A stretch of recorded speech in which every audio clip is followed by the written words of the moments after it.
Hey, what's up guys? I'm Joe McClung, and today I want to share a little testimonial video with you on how P90X has changed my life. So first of all, I want to clarify, this is not a self-absorbed video where I brag about myself or anything like that.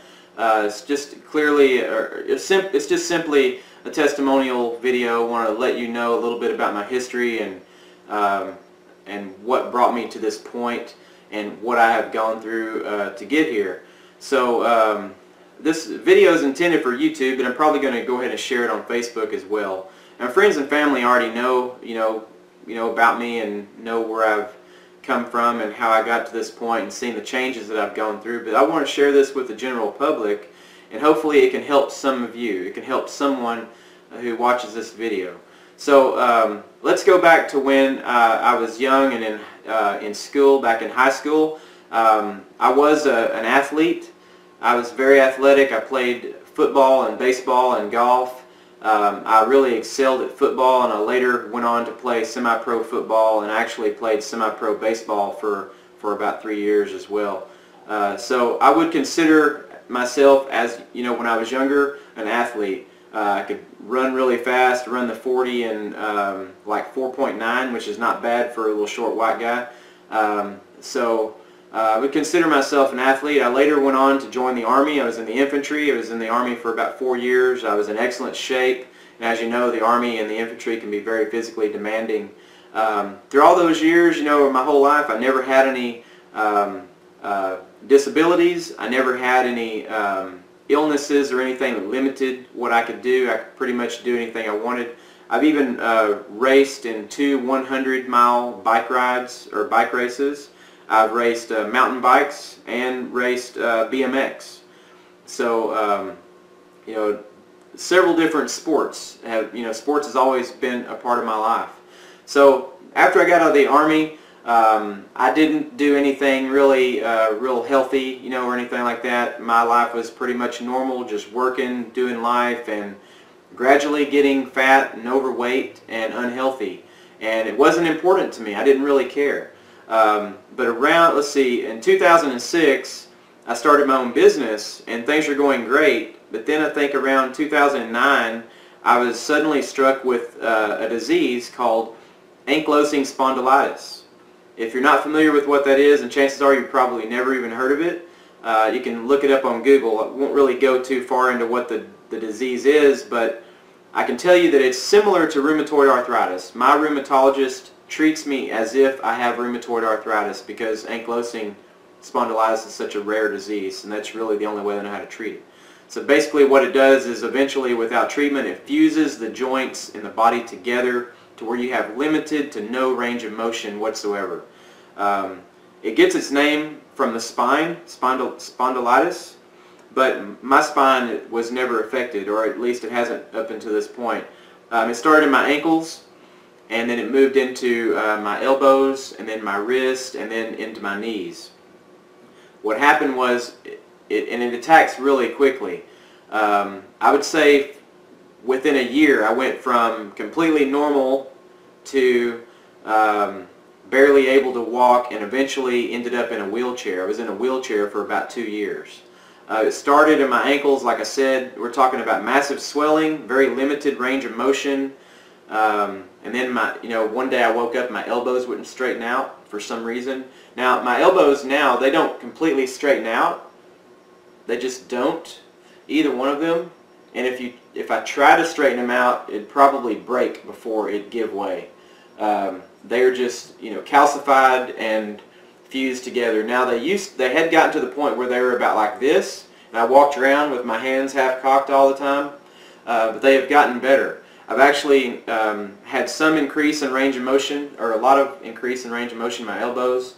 My wrist got to the point where they wouldn't bend at all. Now they bend backwards a little, and they bend down a little. But as you can see, that's it. They don't bend. They would break if I fell down and tried to catch myself with my hand, flat palm. My hands would break.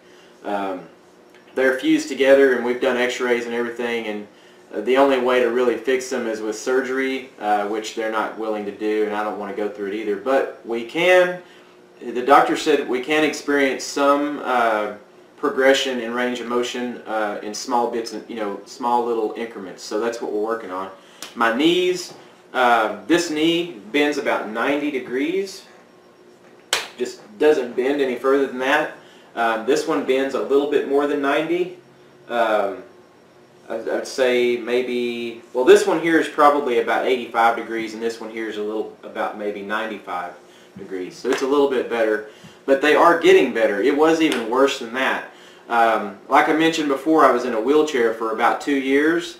I couldn't walk 10 feet. I could barely even stand up, much less I had to use crutches to get up and down my stairs. Getting off of my front porch was a big challenge. Getting into my pickup truck was very challenging. I had to have someone go and buy groceries for me, do laundry, do things around the house. My mother moved out here to stay with me and help me because I was completely dependent on someone. I couldn't really do anything. In a wheelchair, like I said, and because of that, I really didn't leave the house much. And during that time, I just gained more and more weight because I was so sedentary. I didn't get any exercise at all, and I ate just whatever I wanted to eat. And my life was going downhill in a spiral, and it was scaring me to death. I thought that if I didn't do something about it, then I might drop dead of a heart attack before I reached age 50. And I'm 43 now. I'll be 44 later this year. So in late 2013, I got on a different medication. My doctor put me on. We had tried many different medications, and my condition started to increase pretty rapidly. And eventually, I didn't need the wheelchair anymore, but I still needed crutches on occasion. I was still limited as to how far I could walk. Like I could go to the grocery store, but by the time I went in Walmart and came back out, I was already limping really bad and could barely get into the truck.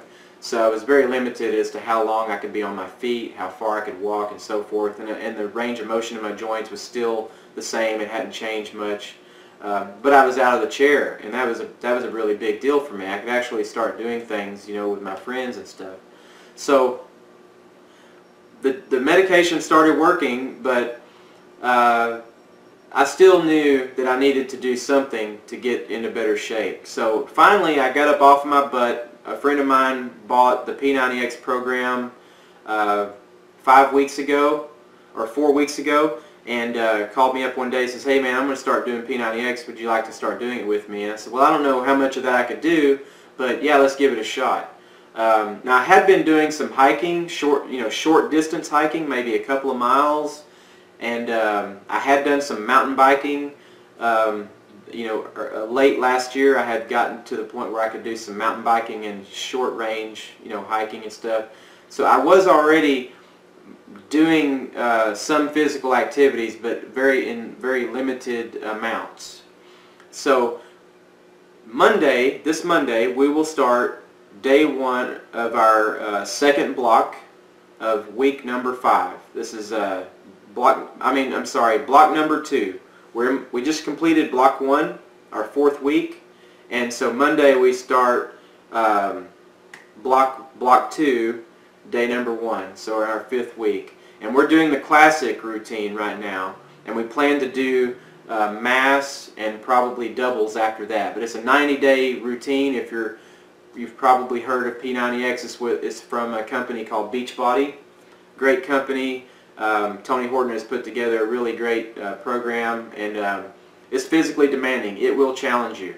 But I wanted to make this video to let you guys know that if a guy that was sick and in a wheelchair can do it, then so can you. Now I had the help of medication to kind of get me up out of the wheelchair, but like I said, I was very limited in what I could do, and my life has completely flip-flopped 180 degrees since I started doing P90X. I was already able to do some hiking and some biking and stuff, but jogging or running was out of the question. Now I can run bleachers. I can jog. I can't exactly run or sprint, but I can jog now. I can lift weights. I've lost nearly 30 pounds in the 4-week period, and I have trimmed down to 18% body fat. I am still fat by all sense of the means. I still have a belly. My pectoral muscles are starting to develop now, and I've got some muscularity in my arms and in my shoulders and my traps. I've lost inches in my legs, my waist, and my hips. I've lost inches everywhere. I'll flash some pictures in the video, either up here or up here, and show you guys, you know, kind of what I used to look like before and where I've come now. We did our measurements and stuff today for the P90X program, and I was a little disappointed because I hadn't come as far as I really wanted to on paper, but I definitely look different, and so for that I'm happy. I am satisfied that I'm around 18% right now. I was at around 30% body fat, so I have come down a lot, but my goal is to get down to around 5 or 6%. I want to have those 8-pack, you know, washboard abs and stuff, so I've got a long ways to go, but I have came a long ways up until this point. Like I said, my life has completely turned around, and I couldn't be more happy with the way things are going. So I wanted to share this with you and let you guys know what it's done for me, and hopefully someone watching this video can help you. You just need to tell yourself, I need to make a change, and just do it. Make it happen, like they used to tell us in the Army. Make it happen. Adapt and overcome, and that's what you have to do. I'm on a very strict eating plan. My cousin Sean put me on. He's a bodybuilder and personal trainer, and he put me on a very strict eating plan. I eat 6 meals a day. There is absolutely nothing in my kitchen that I'm not supposed to eat. There is no temptation. I have removed all temptation from my kitchen, my refrigerator. The only food that's down there is the food that's on my meal plan. And if you want to go hardcore like that, then I suggest that's what you try. I don't eat out. I don't even stop at a place and eat so much as a salad, because I don't trust what they're putting in their dressing, or the croutons and all that kind of stuff on a salad. Can't have that stuff. So I'm eating low sodium. I would say mid-range calories, about 1,500 calories a day. I'm eating nearly 200 grams of protein a day, and I'm trying to. I need to lower my carbs down a little bit. My carbs are still over about 150 carbs a day right now. My sodium is about 2,000, and I plan to cut that down in half to around 1,000 milligrams of sodium a day. The body only needs about a spoonful of sodium to function. Speaking of function, you know, when it comes to food, if you can get yourself in the mentality of eating just because your body requires it for fuel and to survive, then that's a really good place to be. Because if you look at food as something that you enjoy, or like you like to eat, then it's going to be hard for you to put yourself on an eating plan or some type of diet. You need to look at food as a necessity. I need this fuel for my body. I don't eat because I like it. I don't, half the stuff that I eat, I mean, I do enjoy my meal plan, but there are a few things on there that I could, really care less about. I don't eat it because it tastes really good. I eat it because my body requires it for fuel. It's good for my body, and it will get me where I need to be. So if you look at food like it's an event or an activity where you sit in front of the TV with the family and watch a movie and grub down, that's not going to help you. If you go to the grocery store when you're hungry and you're picking out junk food or little snacks like, oh, well, I'll be on a diet, but I think I might have this in the house just for an occasional snack, that's not going to help you. I don't even do a cheat day. There is no cheat day in my diet. It's 7 days a week, 30 days a month, 24/7. My meal plan is all that I have. I've been on it for 2 weeks, and since I've been on this meal plan for 2 weeks, I have lost about 10 to 12 pounds. Up until that point, I think I had lost another 10 or 12 pounds from the workout. So here I am at nearly 30 pounds of weight loss, and dropped my body fat percentage nearly in half at around 18%, and I've still got a long way to go. So it's a lifestyle change. You just have to tell yourself, this is what I'm going to do. I'm going to make it happen. I don't want to drop dead of a heart attack before I'm 50. I want to live a long, fruitful life and share my life with my kids or grandkids or whatever. You want to be able to do that and live a long life. And you can do that. All you got to do is tell yourself, I'm going to make a change. So I'm Joe McClung. I want to thank you for watching the video today. Make a change, make it happen, and live a healthy lifestyle. You can do it. Take care.